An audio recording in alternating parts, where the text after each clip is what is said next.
Do you ever feel like you're wearing a mask, pretending to be someone else just to fit in or to be accepted? What if I told you that the key to real success, fulfillment, and authentic leadership is practicing radical self acceptance? When you truly own your story, that's when you become magnetic and unstoppable. Today, I'm going to show you how to shed the layers of conditioning, accept yourself fully, and own your story in a way that transforms not only your life, but also the world around you. In this video, we are diving into what is radical self acceptance and why it's essential for leaders and entrepreneurs, why owning your story creates personal freedom and professional impact, the 4 actionable steps you can take to embrace your truth and step into your power. Stick with me because by the end of this video, you'll have a step by step guide on how to practice radical self acceptance and turn your life story into your greatest asset. Why does this matter to you? Let's be honest, most of us struggle with accepting who we really are, whether it's due to past trauma, societal conditionings, the expectations other people have on us, or simply feeling not good enough, right? We end up molding ourselves into versions that we think others will love or admire or be respected in some way. But here's the issue. When you're hiding parts of yourself, you're never free. You're never truly free. You're never seen. You're never filled. And in a world of business, it translates into burnout, inconsistency, and imposter syndrome. My fiance said the other day that one of his mentors said something that really stayed with him, and that was that stress is fear. That burnout, that anxious doing for its own sake, it's a sign of fear of not being seen, fear of our fears becoming a reality. The world doesn't need more perfect leaders, it needs real ones. When visionary leaders, when artists, when conscious entrepreneurs embrace their full authentic selves, they give others permission to do the same. This creates a ripple of genuine, purpose driven leadership that can transform families and networks and communities. Radical self acceptance is not just about feeling better, it's about showing up fully as all of yourself. This is what allows you to serve more powerfully because of your story. And this is what allows you and other people to live more authentically. So, what is radical self acceptance? It's the process of fully embracing every part of yourself, your strengths, your flaws, your past mistakes, your triumphs, your joys, anything without shame or guilt. It's about seeing yourself as whole right now without needing external validation to feel worthy. And this is crucial because when you start to accept yourself, you eliminate that internal doubt, that internal conflict, and you can step into a space where you can lead and create and express yourself freely. And you must be able to lead yourself in a direction that you want in order to have an impact on others. As Carl Jung said, the curious paradox is that when I accept myself just as I am, then I can change. And this is because true transformation starts when you release the need to be someone else and start loving who you already are. I know this journey so intimately because I spent years living behind a facade, right? Living behind a very big smile, trying to be everything I thought I should be.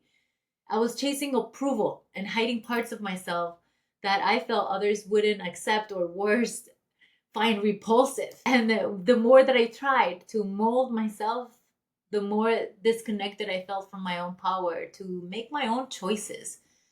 It wasn't until I faced the discomfort of embracing my true story with all my imperfections and all that I thought I was guilty of and all my mistakes that I finally felt free and powerful and at peace within myself. That's when I started to show up authentically in my business, because now it's a representation of who I truly am in my relationships. And that's when everything changed, because now I can be fully present with myself and with all my parts. As a coach, I've guided hundreds of visionary leaders and entrepreneurs through this process of radical self-acceptance, of helping them step into their true power and lead authentically. And I'm going to show you how you can do the same.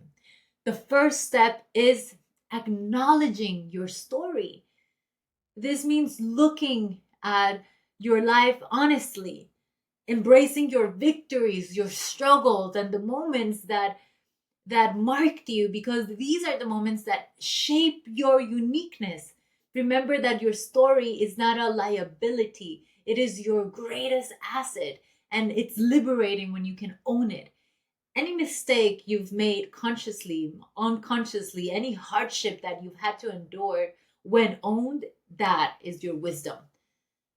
The second step is to challenge the inner critic. That voice that tells you you're not good enough, or that people will judge you. Guess what? We all have it. And a simple exercise is to ask yourself as often as needed, whose voice is that? Often is not ours, but a collection of voices from our family, from society, from old beliefs. I want you to recognize that voice consciously and choose to replace it with affirmations that reinforce your self worth. And here's the key: don't wait until the voice comes up to create affirmations. Do it ahead of time, prepare for it, because it is very difficult to feel creative when you're in stress or doubt or fear. So be prepared for the inner critic, and then learn to use that inner critic as an alarm system that goes off in your mind to remind you to assert your affirmations. Step 3 is to practice radical self compassion. This means taking time to forgive yourself for past mistakes, for anything that you have not done or gotten to. Forgiving yourself in a way that really feels that you're releasing energy, whether that's through ritual, through writing, through letting go, in whatever way that you find speaks true to you, taking the time to do that. That also means showing kindness to yourself during setbacks, and not speaking badly, but speaking to yourself with pride that you're taking risks, that you're in momentum. Self compassion studies show that increases resilience, which is so crucial to entrepreneurs and to leaders, essentially anyone who's living outside the box, because most of the time we are out there creating our own path. It's also very important that you celebrate your wins, big wins, small wins, middle wins, all the things. Make time to feel really good about yourself. This is a way of practicing self compassion. And then the fourth step is that you own your story publicly, whether you share it in a video, write a post, or just have a vulnerable conversation with a trusted friend. Putting your story out there shifts your energy from hiding into empowerment. It also shows others that you're not afraid to be real, and that courage, that authenticity is magnetic. And I've seen leaders transform not just their lives, but also their businesses, because taking this one step allows you to open up and assert your right to exist as you are. This step alone has completely transformed my life. Now that you know the steps, I want to challenge you. What's one part of your story you've been hiding? Share it in the comments below. Or if that feels too vulnerable, write it down for yourself. The first step to owning your story is simply acknowledging it. Then the good part starts. If you're ready to go deeper and finally embrace your authentic self, head over to my website and book a free clarity call. We'll explore what's holding you back and create a personalized plan to help you own your story and lead with power and purpose. And if you found this video valuable, hit the subscribe button and turn on notifications so that you don't miss any of my upcoming videos on conscious leadership, personal development, and transformational coaching.